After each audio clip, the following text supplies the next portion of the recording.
नमस्कार दोस्तों, स्वागत है आपका एक बार फिर से। हम लोग पढ़ रहे हैं एनसीईआरटी कक्षा 7 की मैथ की, जिसका अध्याय 7 है। और जो शीर्षक है चैप्टर का वो है त्रिभुजों की सर्वांग समता। इससे जो पहले वाला चैप्टर था वो भी त्रिभुजों का था, उसका नाम था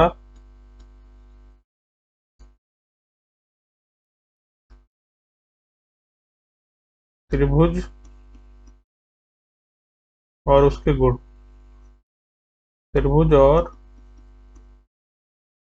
उसके गुण। दोस्तों, मैं आपसे गुजारिश कहूंगा कि आप वो वाले त्रिभुज का चैप्टर पढ़ करके फिर इसको पढ़ें, तो आपको ज़्यादा बेनिफिट होगा। यदि आप नहीं पढ़ना चाहते तो आप सीधे भी पढ़ सकते हैं, तो आपको ज़्यादा क्रिस्टल क्लियर होंगी चीज़ें।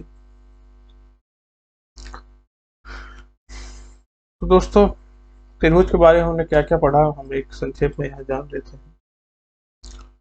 दोस्तों, त्रिभुज जो होते हैं तीन भुजाओं से मिलकर बने होते हैं, तीन भुजाओं से मिलकर होते हैं। जो भुजा होती है इसकी, यदि सारी भुजाएं बराबर हैं, सारी भुजा बराबर है तो उसको कहते हैं समबाहु। समबाहु त्रिभुज।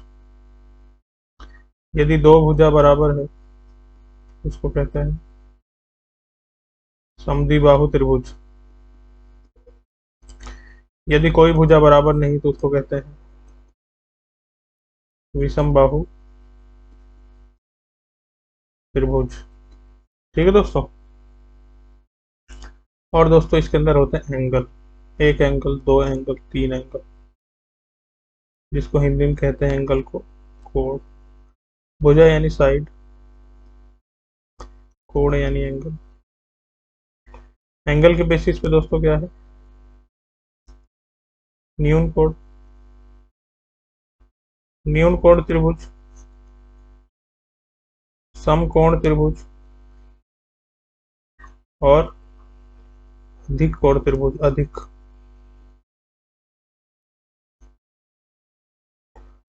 कोण त्रिभुज। अधिक कोण यानी जो 90 से ज्यादा होता है इसका,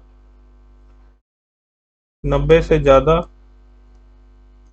90 से ज्यादा होता है इसका कोण, इसलिए इसको अधिक कोण कहते हैं। समकोण का 90 के बराबर होता है और ये होता है 90 से कम। न्यून, न्यून का मतलब होता है कम। ठीक है दोस्तों, त्रिभुज का एक ये वर्गीकरण हो गया। दूसरा, कुछ त्रिभुज की जो प्रॉपर्टीज हैं आप जानते ही होंगे दोस्तों, कि त्रिभुज के तीनों कोणों का योग 180 डिग्री होता है। महत्वपूर्ण है, ये बहुत महत्वपूर्ण। एक और है दोस्तों, कोई त्रिभुज है जैसे, तो ये वाला जो एंगल होगा, मान लेते हैं ए, ये जो है, ए नहीं, इसको थीटा मान लेते हैं। थीटा जो है वो एक्स और वाई का सम होगा।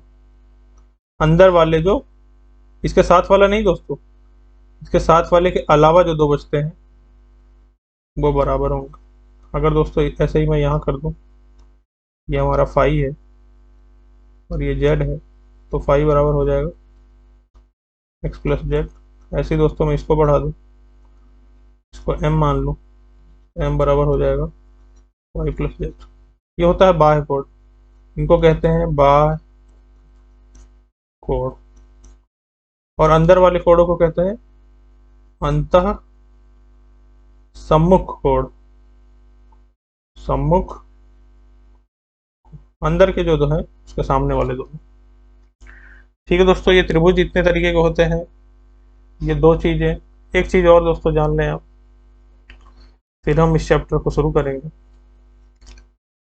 एक चीज और दोस्तों है, क्या है कि जो त्रिभुज है, मान लीजिए 6 है, ये 3 है, ये 4 है ना। तो जो दोस्तों सबसे बड़ी वाली भुजा होती है वो छोटी है बाकी दोनों भुजाओं के जोड़ से। सबसे बड़ी भुजा जो होती है वो छोटी होती है बाकी दोनों भुजाओं के को जोड़ करके या फिर लिखे। यदि ऐसा नहीं होगा तो वो त्रिभुज नहीं होगा, त्रिभुज नहीं बन पाएगा दोस्तों। ये 6 है, 6 के बराबर, 6 से तो ज़्यादा ही रहेगा ना। मान लीजिए अगर आप ऐसा भी बनाते हैं तो भी 6 से ज़्यादा रहेगा, ऐसा बनाएंगे तो भी 6 से ज़्यादा रहेगा। बिल्कुल आप इसी पे लाके लिटा देंगे तो वो भी 6 होगा, ये भी 6 होगा, मगर वो त्रिभुज नहीं होगा। और ज़्यादा तो हो ही नहीं सकता किसी केस में। ठीक है दोस्तों, अब चलिए शुरू करते हैं कि क्या क्या है हमको डिनोमिनेशन। रामानुजन जी हैं, ये बहुत फेमस मैथमेटिशियन का ये चित्र लगा है। रामानुजन जी भारतीय मैथमेटिशियन थे, बहुत ही बेहतरीन। विदेशी लोग भी इनको आज तक भी अपने ऐसे अचंभित से देखते हैं कि ये क्या कर दिया इस बंदे ने काम। समझ रहे हैं दोस्तों।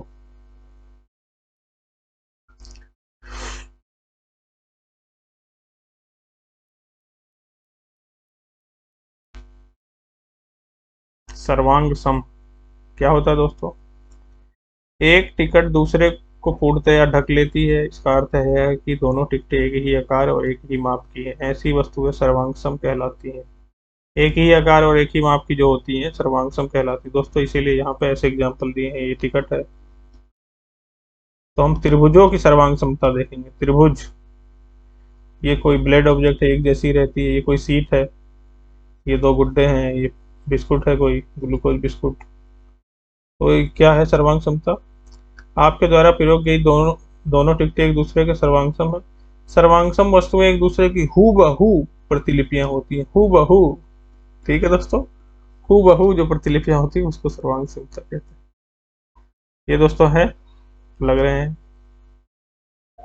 रेखाखंड, लग रहे हैं। ये नहीं है दोस्तों, देख रहे हैं ये छोटा है आर एस। कोड जो है है, ये नहीं है, और ये है।